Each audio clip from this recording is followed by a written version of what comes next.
He is a trombone player from New Mexico and has played music all his life and participates in several musical groups. His YouTube channel is filled with numerous fun and entertaining videos. Neal Weinberg is next on OTP.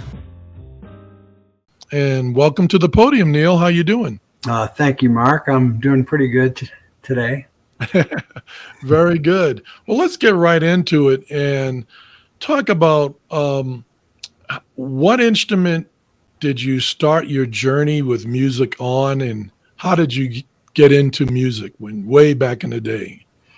Well, I always wanted to play the trombone, and I think that's because it's the funny instrument. It's the instruments that clowns play in a circus, and kids. If you're playing trombone around kids, and by that I mean little boys, they always want to reach out and grab the slide, and Right. there's the other instruments just aren't fun like that. So, Well, it was on Three Stooges too. Do you remember those days? yes, right. At least I think Curly had the trombone. I'm not. So in elementary school, in fourth grade, I was 9 years old. And bear in mind, this is back when Fidel Castro had just come to power and Hawaii became the 50th state. And I was interested in playing trombone. My older brother, who was musically inclined, declared that I was too small to play, to be able to get the slide all the way out. Oh, wow. But my brother also happened to be an alto sax player, so you can't trust his opinion, right? He played the right instrument, Neal. So a woman named Mrs. Vanderslice was the itinerant music teacher. Oh, wow. And she tested all the students who were interested in band to see which ones they were more suited to. Mm. And she pegged me as a trombone player. Okay. She taught me to tie a string around my little finger on the hand that moves the slide. And then that way I was able to reach seventh position, which is the farthest one out. And I used that string for a year or so until my arm was long enough to reach it on my own. Wow. Holy. Now, you said you were in school. What made you, at 9 years old, did you have music in the house at home? And your brother played sax, so yeah. Your parents... there was music in the home. I have two older brothers, and they both played. One went on to continue to play sax and was in the Navy, the U.S. Navy music program. Oh, wow. So I felt like as the baby brother that there was just a natural progression that at some point I would be able to start playing an instrument, and it was fortunate that the schools had a good, or at least had a music program that offered me that opportunity to start. Right. Now, did you continue in band throughout high school? And yes, I continued in band through high school. College, there was only a little band in college, but I played for another couple of years in college, and then kind of dropped out of it in my early 20s. So I was busy trying to get a profession career going, and the instruments fell by the wayside, and so I dropped out for 7 or 8 years. See, now that has been my experience in talking to people, that life gets in the way. And it sort of was a motivation for me to start this podcast, because I think it's a normal progression where life gets in the way, but we navigate back to it. And what is it about your instrument, the sound, music itself, of course, that brought you back to do it again? Um, well, after not playing for several years, 8 or 9, Mhm. at that time I was self-employed and I was working alone a lot, and I was looking for some sort of new recreation. So I'm going, what would get me out of the house and be creative and might have a social aspect to it.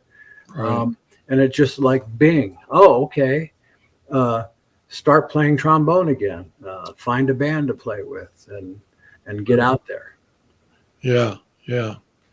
Now you mentioned the word creative, and you definitely have a element of that in your DNA. You've been doing. I don't want to jump too far ahead, but this might be a nice time to do it. You've been doing some YouTube videos Hmm. of. Well, can you explain that for us?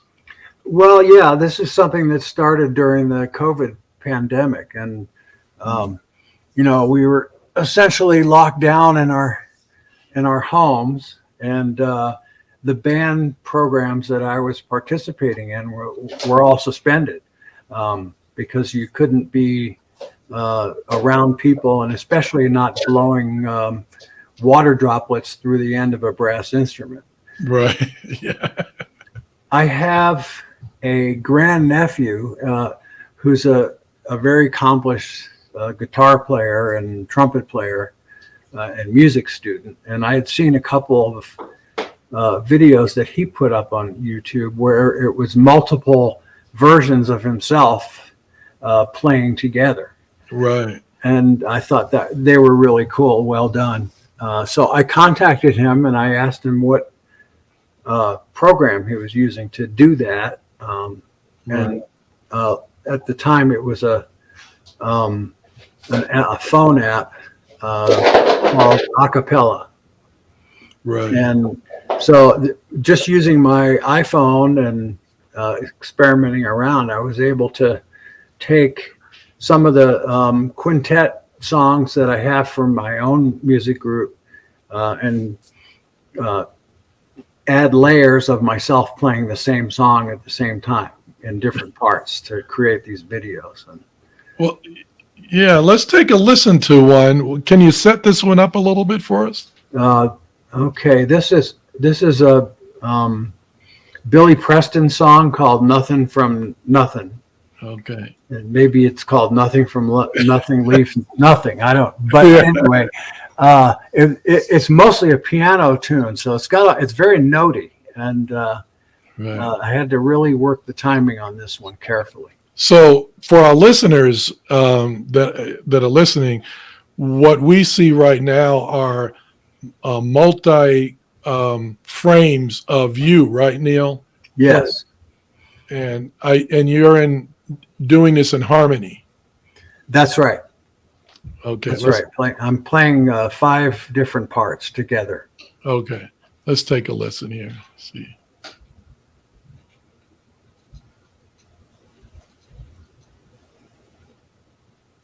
And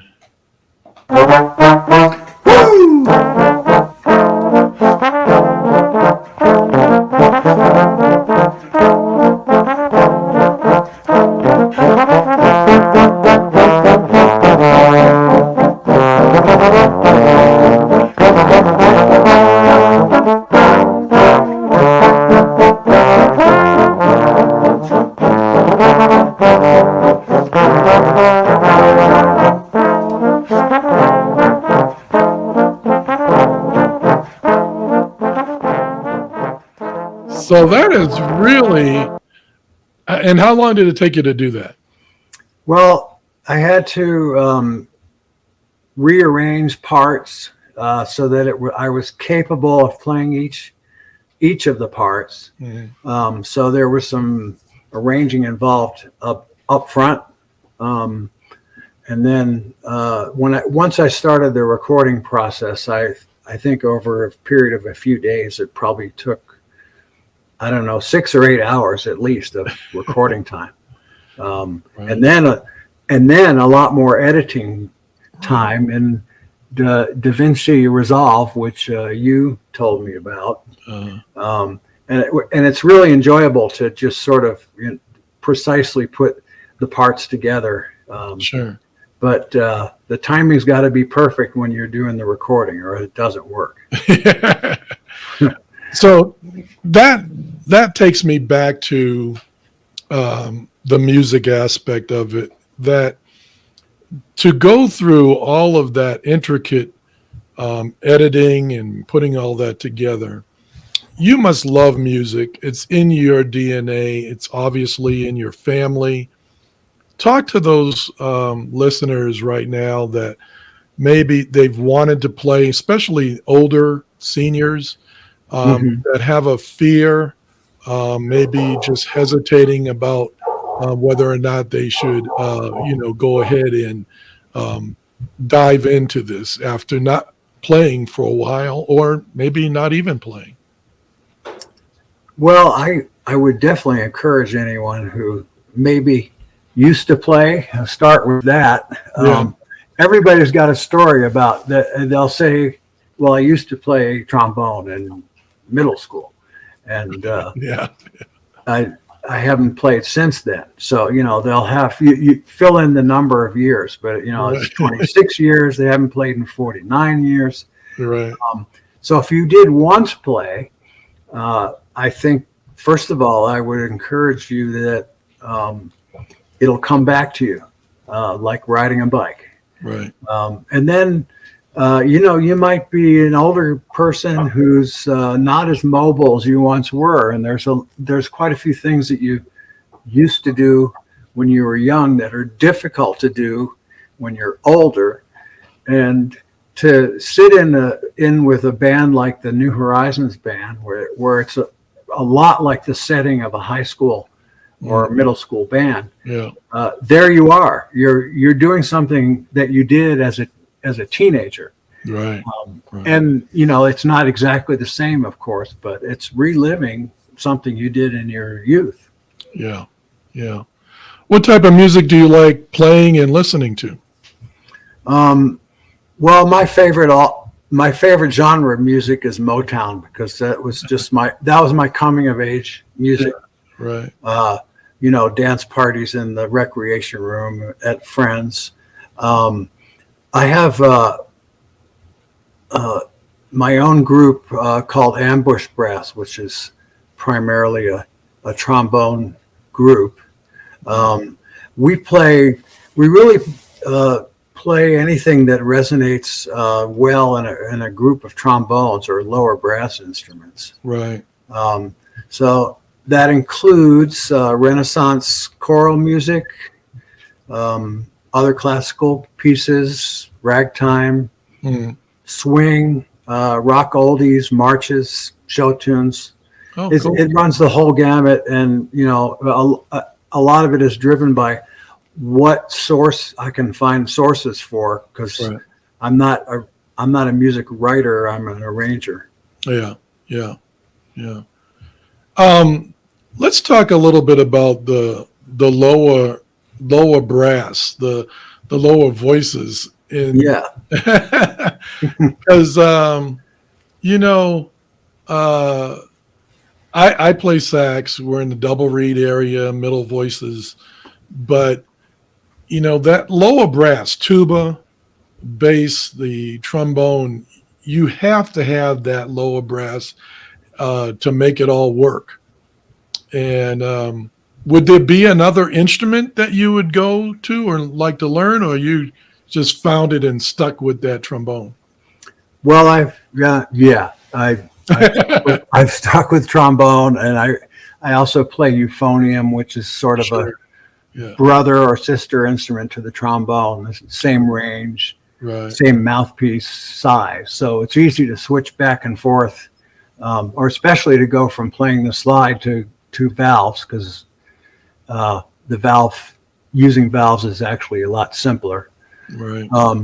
I've wrestled with this because there's times when I've thought it would be fun to switch to something entirely different, like violin or cello. Yeah.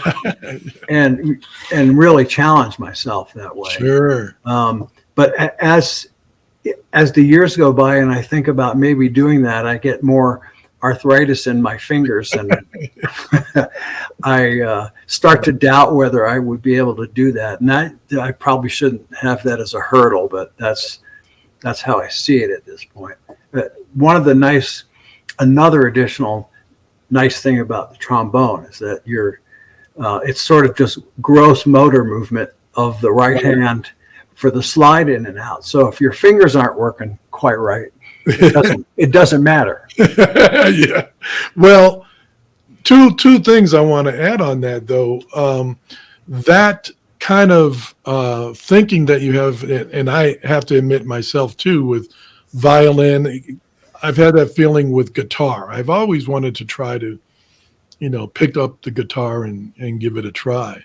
And I did at one point, but life got in the way. But I think that's what others that may be listening to this podcast may feel about music in general. I have a buddy of mine here in New Mexico that he bought a piano and he just started to play a little bit, but then, let it go. But there is an element of commitment, and then it makes it even difficult if you get older and you have this physical barrier in front, like you said, with arthritis. Yes, and things there like can be some physical barriers. Yeah. Right. Yeah. Now with the gross motor skills you were talking about with the trombone, but I'll tell you, Neal, you've got to have, as you know, that ear for the trombone. Talk a little bit about that. Well, yeah, the trombone is different from all of the other wind instruments. You don't just have a button to press or a key or a valve to get at least the beginning of the correctly tuned note. It's more like a violin in that there's a continuum of tuning up and down the slide that you can take advantage of. So you can just as easily get it wrong as get it right. And that's you have to be able to hear whether you're playing in tune. Right. And I've so far, even though my hearing in conversation and other activities is not what it once was, right. My ability to play in tune, I think, is still present. So I'm happy that's one of the things I haven't lost as I've grown older. Right. Well, that leads to the motto of the New Horizon band, and which is your best is enough. And that is that as we've getting older with the dexterity, the hearing, or in some cases, like for example, percussion, gross motor skills there. Again, may not be moving as the way it used to be back in the marching day times and so forth. But and so let's close up here with your thoughts about the emotional connection with music. You talked about briefly with Motown, and I'm feeling you on that because although you're a little ahead of me, I mean, I grew up with Temptations and Jackson 5, but also a little bit of jazz, a lot of jazz with Duke Ellington, and my dad was in jazz. So yeah, talk a little bit about that emotional connection, because we're going to have on the podcast in the future people that don't play but listen. And of course, that's just as important as the playing. Sure. What do you think about the emotional aspect of the music? Well, when I'm playing by myself, practicing at home, I've never been one to do a lot of noodling around by myself. When I'm practicing at home, my main purpose is to learn some difficult passages and generally just keep in condition. So I'm not sure there's an emotional attachment there. Yeah. But when you are playing with a group, that changes. Right. And particularly with New Horizons, I get this sense that everybody in the group is really trying hard to achieve a common goal. Right. any skill level they may have lost over the years is accounted for by their eagerness to do it right. Sure. And sort of hold up their end of the bargain in the whole group. And I just get this sense that everyone's really working hard to get it right. Right. In rehearsal and when we were doing a concert. And there's just so many abilities that have to come into play when you're in a group. You're breathing, you're thinking about or listening for tuning. Right. There's social cues like the body language of the director and the body language of the people in your section. When do we start? When do we stop? Right. Right. Lost count. Help me out here. That sort of thing. You're using math to divide time into different sections. Right. I think it just really activates a lot of abilities, parts of your brain, you might say. Right. So I don't know. I'm not so sure that's emotional, but yeah, it's definitely, it's experiential for sure. Absolutely. And yeah, I do think it's emotional, but all of that, and by the way, like you said, that's all taking place within milliseconds. Yeah. Simultaneous. Yeah, exactly.